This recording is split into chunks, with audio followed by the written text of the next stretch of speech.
ऐसा थोड़ी है कि बुद्ध अब भी कहीं किसी लोक में बैठे हुए ध्यान कर रहे हैं और मीरा किसी लोक में बैठी अभी भी नाच रही। ये तो पागलपन हो जाएगा। हर चीज पक जाती, हर चीज की पकान का क्षण आ जाता है, समाप्त हो जाती। और जहां सब समाप्त हो जाता है उसी को हम परमात्मा कहते हैं। जहां कुछ भी पकने को शेष ना रहा, कुछ भी कच्चा ना रहा, उसी घड़ी को हम परमात्मा की घड़ी कहते हैं। सब पक गया, सबसे मुक्ति हो गई। जो जो कच्चा है उससे बंधन बना रहता है। इसलिए तो मैं निरंतर तुमसे कहता हूं, किसी भी वासना को कच्ची मत रखना, पका ही लेना। डरना मत, भयभीत मत होना। अगर धन पाने की आकांक्षा हो तो पा ही ले लेना, बीच में मत लौटाना, मेरी सुन के मत लौटाना। कोई कहता हो धन में कुछ भी नहीं है, उसकी सुन के लौट मत आना।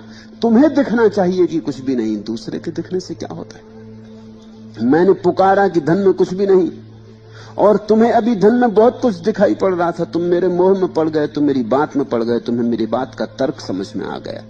तर्क समझ में आ गया, लेकिन तर्क से कोई अनुभव तो बनता नहीं। मैंने तुम्हें चुप कर दिया, तुम मुझसे जूझ ना पाए, विवाद ना कर पाए।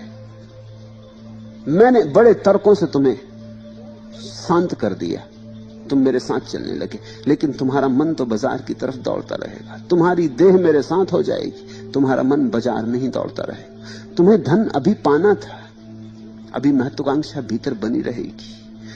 रात तुम सपने देखोगे, जब कभी ध्यान करने बैठोगे तो ध्यान तो ना हो पाएगा, धन ही धन की याद आएगी। तब तुम परेशान होगे, तुम कहोगे कि क्या बात है, मैं ध्यान करने बैठता हूं, धन की याद क्यों आती। कुछ भी अड़चन नहीं, सीधी सी बात है कि धन अभी पका नहीं था। अभी तुमने अपने अनुभव से नहीं जाना था कि धन व्यर्थ है। तुम्हें तो लगता है अभी भी कि सार्थक है। मेरी बात सुन के चले आए। कानों सुनी सो झूठ सब, आंखों देखी सांच। आंख पर भरोसा करना, कान पर नहीं। इस देश में यह दुर्घटना बहुत घटी है। घटने का कारण कि इस देश का सौभाग्य कि यहां बहुत संत पुरुष हुए। वो सौभाग्य हमने अपने दुर्भाग्य में बदल लिया। हमने संतों की अमृत वाणी सुनी, हमें उनकी बात जची। न केवल उनका तर्क प्रबल था, उनके व्यक्तित्व का वजन भी प्रबल था। हमने उनके पास यह अनुभव किया कि वो जो कहते हैं ठीक ही कहते होंगे।